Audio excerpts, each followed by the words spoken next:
Okay, I'd like to welcome again to our program sa Facts First si Mr. Dominic Ligot. Good evening, Doc.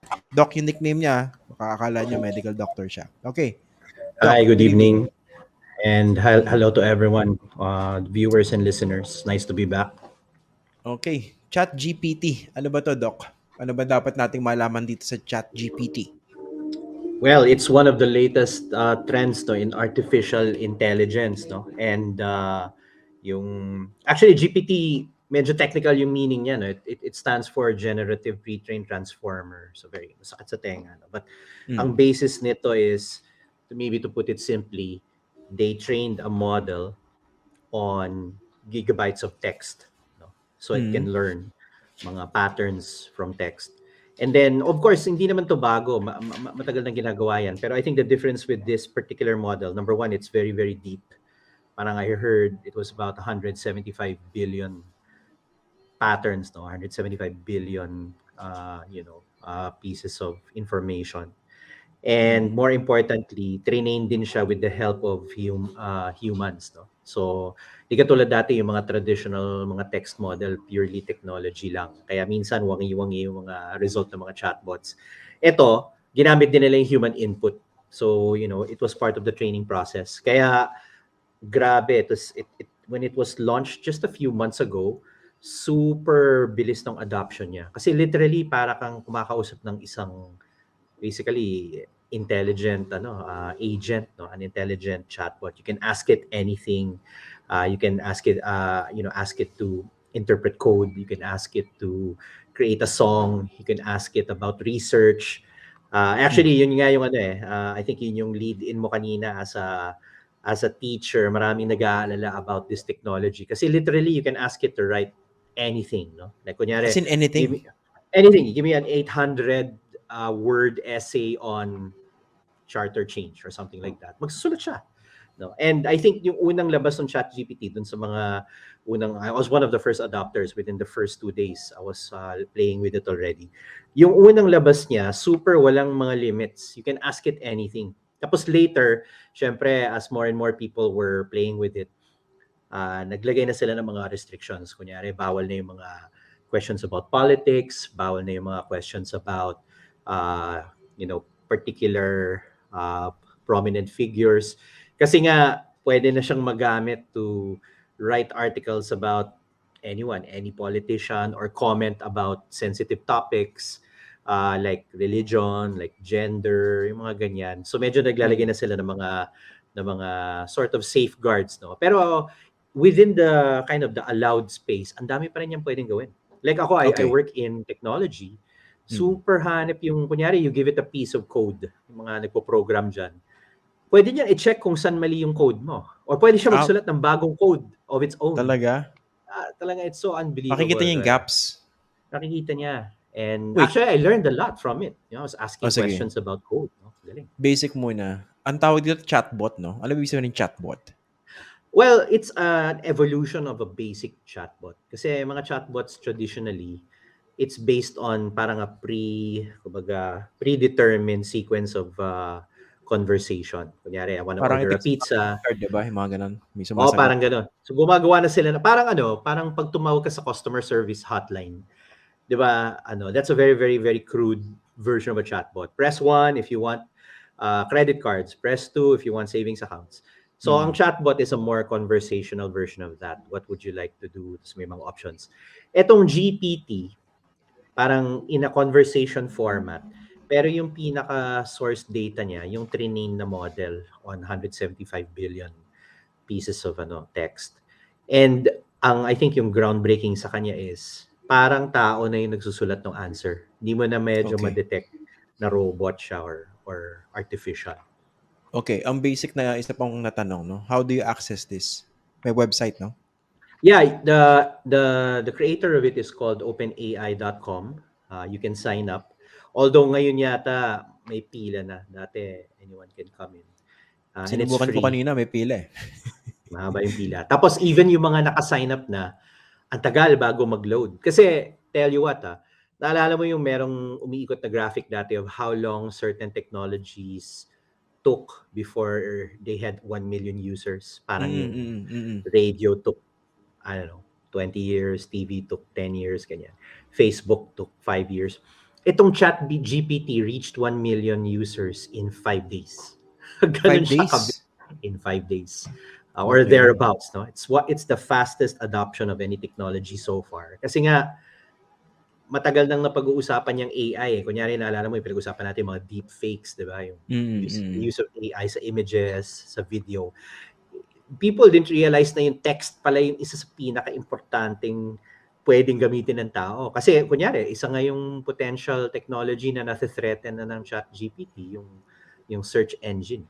Kasi kunyari sa Google, di ba, maghanap ka na, pwede ka magtanong ng question sa search. Ibibigay niya yung mga search hits. Pero Oo. hindi niya ipapaliwanag kung ano ibig sabihin ng mga hits na yun. Parang mga top results lang. Si Mm. ChatGPT, sasabihin niya yung sagot talaga. Ay minsan ganyan lang naman ang kailangan mo sa internet, kailangan mo lang ng isang tanong, isang sagot. So the Mm. technology is really really groundbreaking. Ano pinagkaiba niya ron sa yung talagang nakakausap mo verbally? For example, yung Alexa o kaya yung Siri. Eto I think kailangan mag-input ka ng text. yeah, may prompt siya. Actually, it's given rise to this new term called prompt engineering. Medyo fancy term. Pero kasi yung quality ng sagot ni ChatGPT depends a lot on the quality of the question. So, kung Mm. medyo elaborate yung tanong mo, it becomes accurate. And ito pa yung interesting thing. So, one of the early problems na na-detect nila, hindi palaging tama yung sinasagot ng ChatGPT. Minsan mali siya. No? Pero kung Kasi dagdagan mo yung question mo na, kunyari, pag sinabi mong, explain this concept, pwedeng mali yung sagot niya. Pero pag sinabi mong, explain this concept as if you are an expert in that concept, usually tama yung sagot. So, it's okay. given rise to this new parang art form, no? How do you ask a good question sa chat? Okay. So, ano yung mga pwedeng masagasaan nito? Kasi ang nakikita ko rito unang-una, pinag-uusapan na naman to worldwide, no? Yung epekto nito sa academe. Again, doon po sa mga nanonood at nakikinig, no? Lalo yung mga parents kasi medyo marami tayong manonood ng mga seniors, no? Hindi po natin pinag-uusapan 'to para encourage yung mga anak nyo tsaka yung mga batang nanonood po sa ating programa, yung mga nakikinig sa podcast. Hindi po natin pinag-uusapan 'to to encourage you to actually use this to, let's say, cheat, to plagiarize, no? Pinag-uusapan natin 'to because we want to raise the alarm regarding this problem, no? So, ano yung mga dapat bantayan? For example, sa academe, sabi mo, nakikita ko sa iba, pwede magsulat ng ano rito, di ba? Ng essay, Yeah. term paper, tama ba? So isa sa ano, I would say standard practice na kunyari sa research, no, is this thing called plagiarism checking, which since nauso yung internet, ang dali-dali mag-plagiarize. Ika-copy text mo lang yung nasa Wikipedia, for example. May nag-check na niyan. So there's software that can check plagiarism. Pero since ChatGPT is not copy-paste, it's original text, nagiging mas mahirap na ma-detect kung plagiarism siya o hindi. So yung kunyari as an educator, kailangan mo nang tingnan kung yung arguments talaga nung sinusulat ng tao make sense. And minsan dyan sumasablay Kunyari magsulat, you use ChatGPT to create an essay. Sometimes the essay doesn't make sense. Pero yun Mm. din yung problema. If you're a student and nagmamadali ka, and by the way, wag na tayo maglokohan, no? There's a thriving underground industry sa mga term paper. Merong mga Oo. nagnenegosyo diyan, 'di ba? Oo. And this is now an automated way of doing it. Now, I maybe slightly disagree about the sense na dapat wag siyang gamitin. I don't think you can stop it.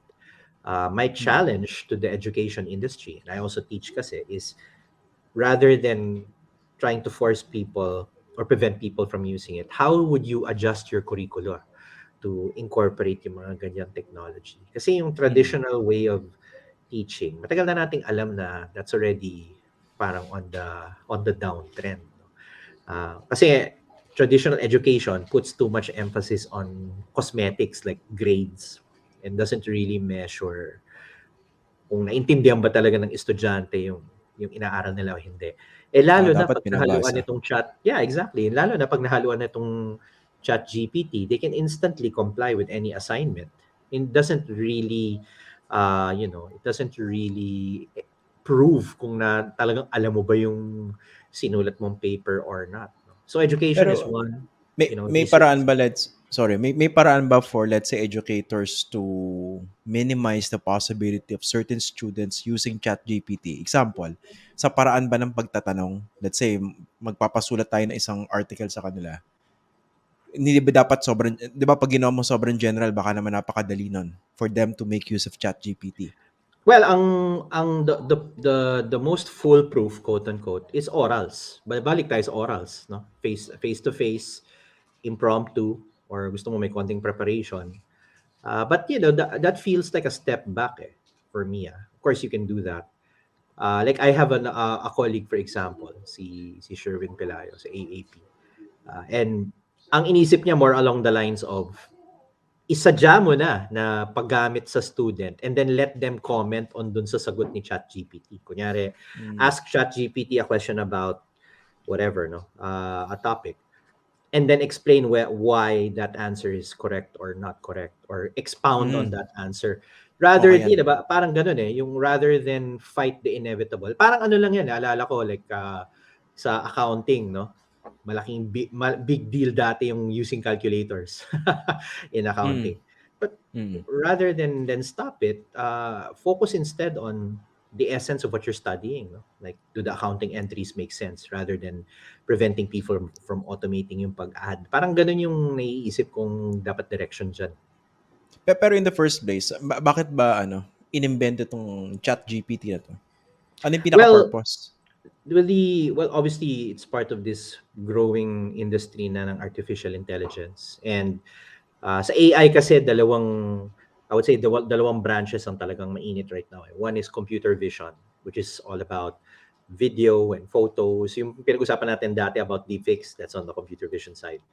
Ito naman is on the language processing, natural language processing, which is chatbots and text and speech to text, translation. Like yung Google Translate, that's another earlier, I would say, product of artificial intelligence.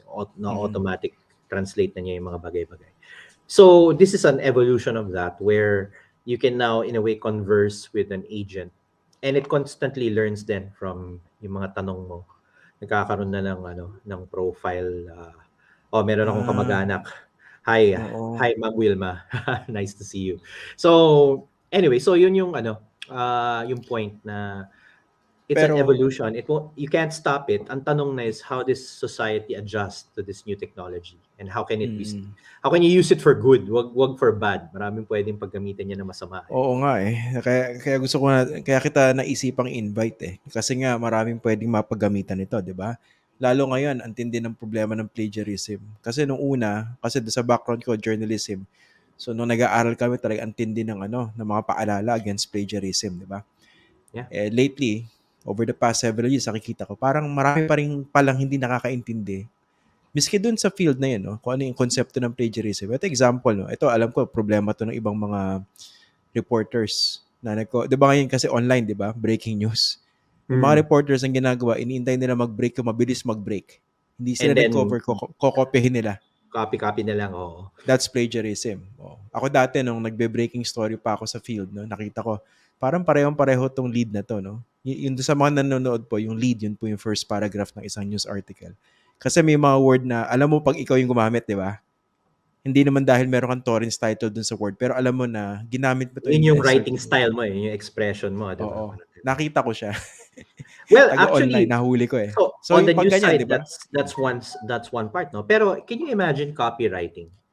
It's Mm. gonna be completely dead kasi yan ang cachet ng mga writers, 'di ba? If you're able to write very quickly, produce copy. So on the one hand, yung breaking news is one thing. Paano yung mga columnists, 'di ba?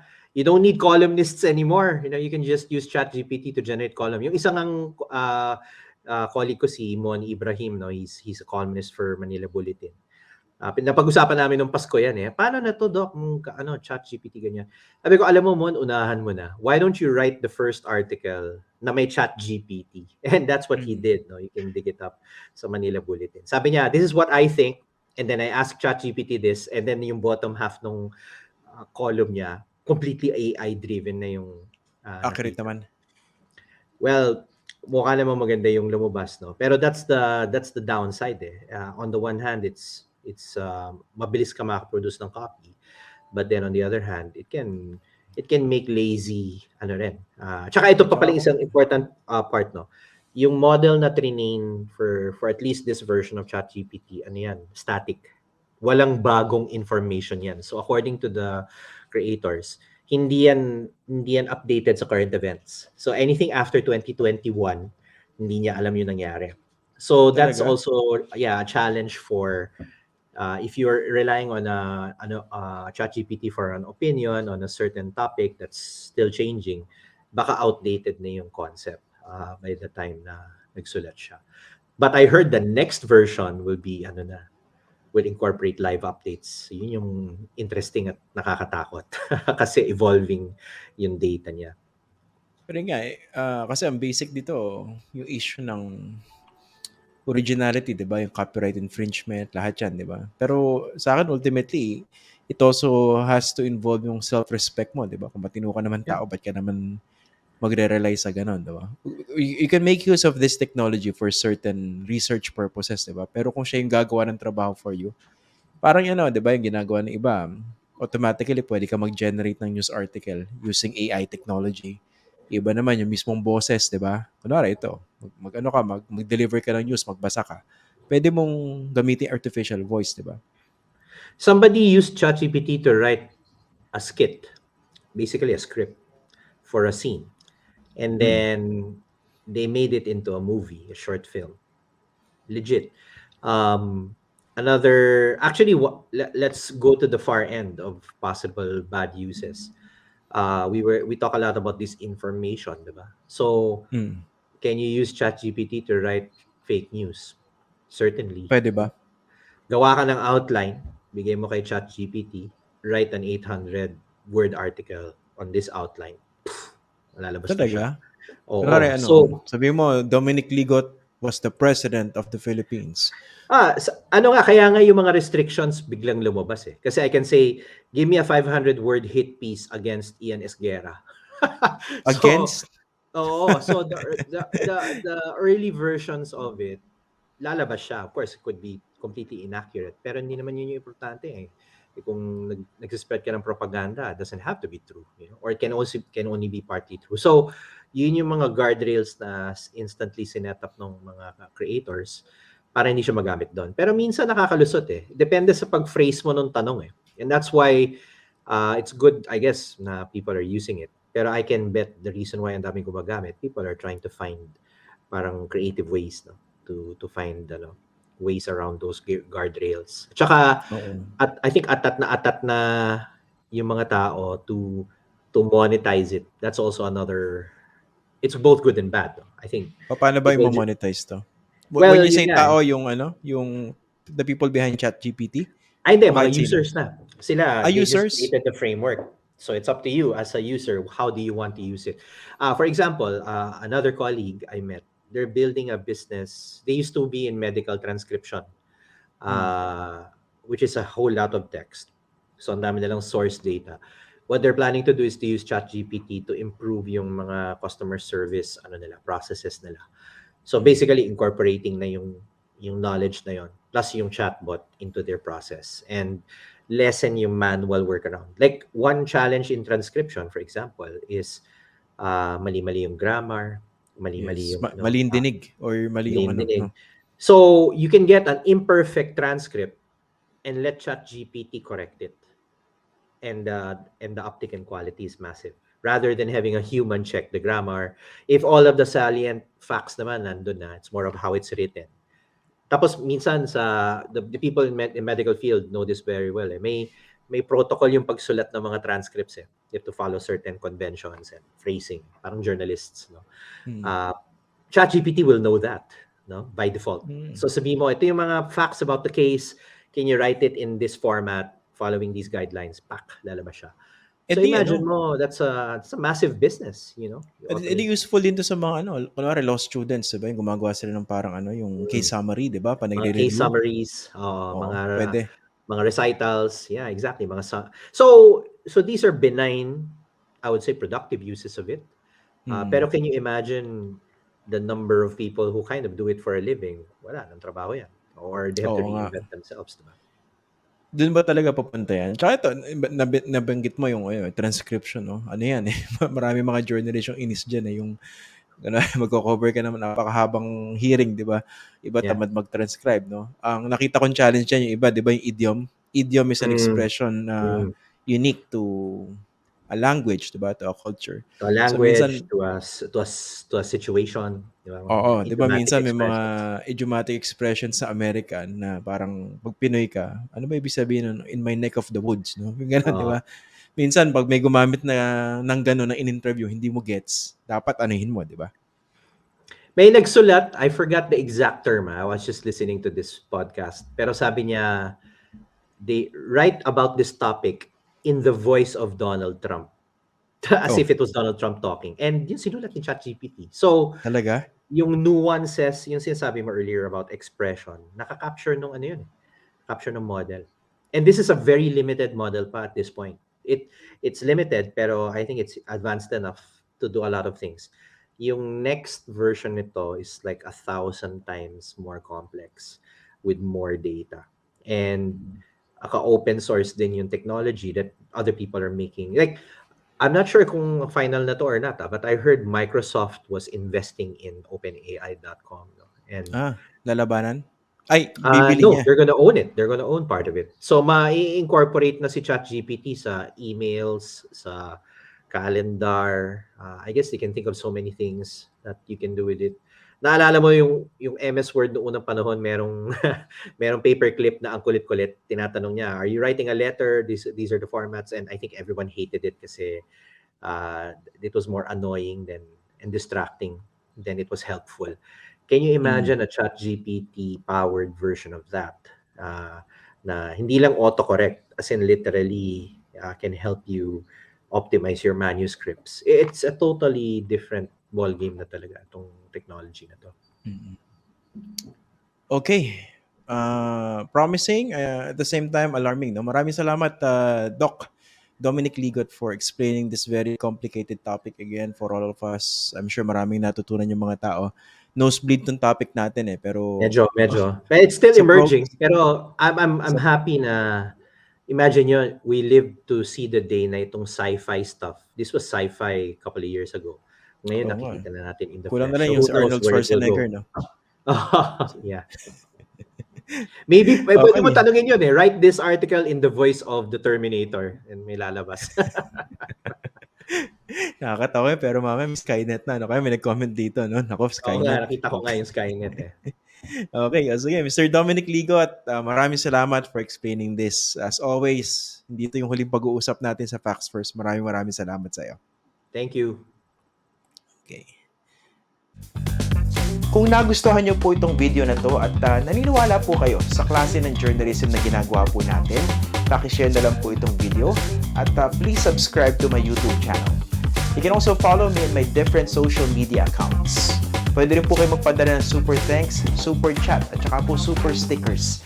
Alam niyo po, malayo po yung mararating nito para po sa pagsuporta ninyo sa isang tunay na independent journalism. Maraming salamat po.